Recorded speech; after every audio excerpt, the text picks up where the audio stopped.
1970. Oh, yeah. What a year. It was the year the Beatles broke up. Apollo 13, those three astronauts almost died in space. The Bangladesh cyclone killed 500,000 people. Four dead in Ohio, the Kent State National Guard shooting, the Isle of Wight Festival takes place with the Jimi Hendrix, the Doors, Emerson, Lake and Palmer, the Moody Blues, and Brazil, on the strength of Pele's great footballing, wins the World Cup. The number one song for 1970 is not going to be on my list, nor is the number two song. Bridge Over Troubled Waters and Let It Be. I had those albums, so I did not have the 45. So I'm going to rank my 15 favorite songs from 1970. And I'm starting with a little trivia question for you guys. 4 of these songs were sung by the same guy with 4 different bands, and all 4 of them made the top 20.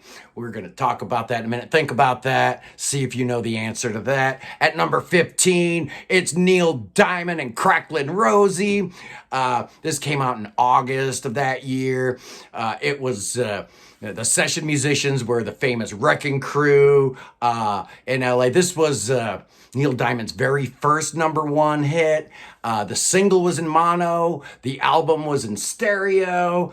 This came off the album Taproot Manuscript, which is actually a really good album. Those early Neil Diamond albums are actually filled with some really great stuff. I like it. At number 14, it's Eric Burden and War with Spill the Wine. This came out in May. It hit number 3 in the U.S. Came out in May. There were 8 different writers on this song. If you look at the songwriting credit, you'd think this was a song from 2022 with all the songwriters. But I guess every member of the band got some songwriting credit. The origin story for this song was the keyboard player Lonnie Jordan had spilled some wine on his keyboards, and that's where the song originated from. At number 13, let's talk about a one-hit wonder. It's Norman Greenbaum and Spirit in the Sky. This thing made it all the way to number 3. It came out in January. This was a song that Norman had written because he'd been listening to some gospel stuff, and being a Jewish guy, he thought it'd be kind of fun to incorporate more rock into a gospel setting, and we get this really, really cool song. He was from Maiden, Massachusetts. The guitar and the bass player that performed on this track were from a band called Crawfoot. The drummer was from Sopwith Camel, a band some of you might be familiar with. Norman Greenbaum was in Dr. West's Medicine Show, and when they broke up, Reprise gave him a solo contract, but this is the only thing that ever came from it. At number 12, now we're getting into it right here. Gimme Dat Ding by the Pimpkins. This song came out in May 1970. It hit number 6 in the UK, number 9 in the US. This was written by Albert Hammond and Mike Hazelwood, a couple guys you might know. Albert Hammond's son is in the Strokes, but these two guys wrote a lot of hits, including It Never Rains in California and The Air That I Breathe by the Hollies, which is interesting because they now have songwriting credit for Radiohead's Creep, since the Hollies sued to have them included in the songwriting. So they nominally helped write a Radiohead song too. The 2 members of the Pimpkins were Roger Greenaway. He actually was a pretty good songwriter. He wrote I'd Like to Teach the World to Sing. Okay. And the other guy in the Pimpkins, this is your trivia question answer. It's Tony Burrows was singing on this. And the next 3 songs are going to be sung by Tony Burrows. Also at number 11, My Baby Loves Lovin' by White Plains, written by Roger Greenway. Yeah, we know him. He also wrote Long Cool Woman in a Black Dress. I did not know that. This song hit number 13. And It is Tony Burrows singing this. There is a little bit of debate as to whether or not Ricky Wolf sang on some of this. There seems to be a consensus that they both were involved in the lead singing, but Tony Burrows one more time. And if you add to that the big hit that he had the year before with the Flower Pot Men, Let's Go to San Francisco. What a great couple years he had. At number 10, United We Stand by the Brotherhood of Man, released in January 1970. Guess who's singing on this one? It's Tony Burrows. Yeah, the Brotherhood of Men started out as a studio project for Tony Hiller and Johnny Goodison, and it evolved into having an actual real band. But once again, Tony Burrows, unbelievable. This song made it to number 13 in the U.S. Let's do one more song sung by Tony Burrows. At number 9, it's Love Grows Where My Rosemary Goes. This is also notable for you prog heads out there in that the great Rick Wakeman was involved in the session work on this song. This song was written by Tony Macaulay, who had written Last Night I Didn't Get to Sleep at All and Build Me Up Buttercup, and Barry Mason, who wrote Engelbert Humperdinck's biggest hit, The Last Waltz. Yeah, that's just crazy. Yeah, we're done with the Tony Burrows section of this list. Let's go on to number 8. And Which Way You Goin', Billy by the Poppy Family. This was a Canadian act that really was just Terry Jacks and his wife Susan. Terry Jacks, you guys probably know from his ginormous smash hit in 1974, Seasons in the Sun, a song that was supposed to be for the Beach Boys, but they turned it down. Yeah, just amazing. This song hit number 2. It was kept out of the top spot by Everything is Beautiful and The Long and Winding Road. So that's a pretty stiff competition there. At number 7, Rap, Rap, Rap. It's The Rapper by the Jaggers. This was released in 1970. January of 70, it hit number 2 on the charts.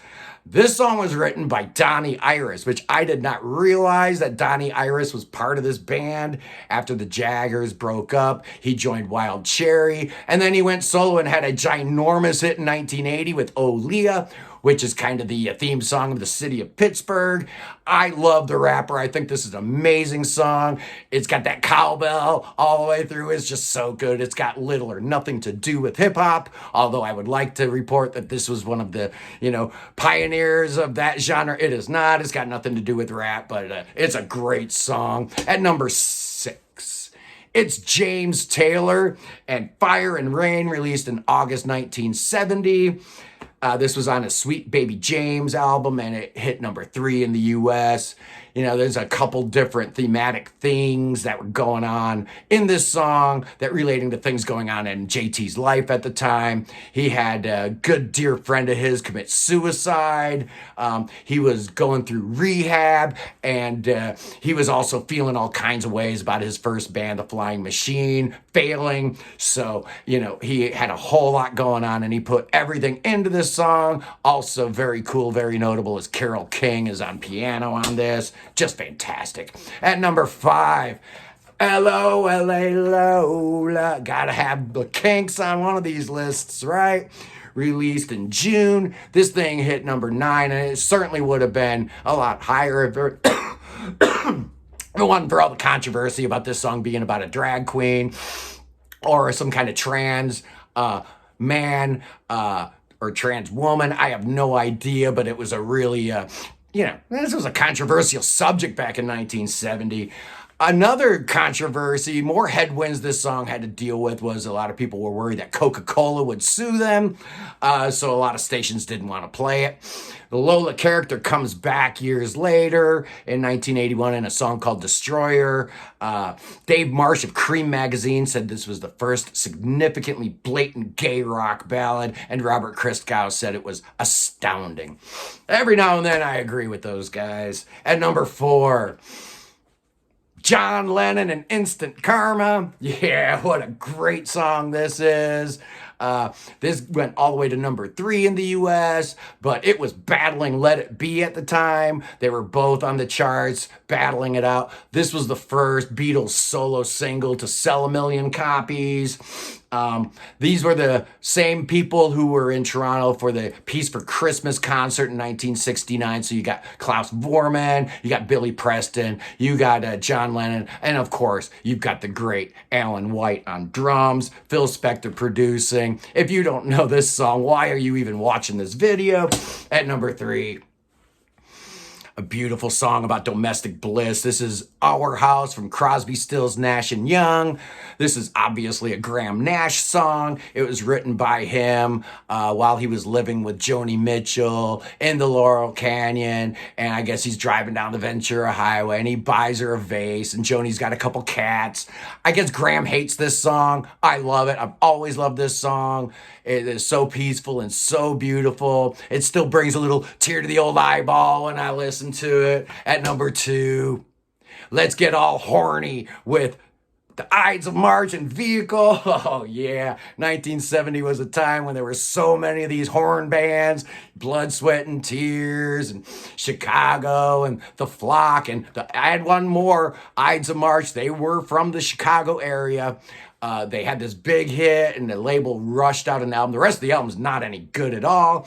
This thing was written by Jim Peterick. You might recognize that name. He went on to a whole bunch of success with a little band called Survivor. He wrote that song called Eye of the Tiger. He's been working with Dennis DeYoung on his last couple albums.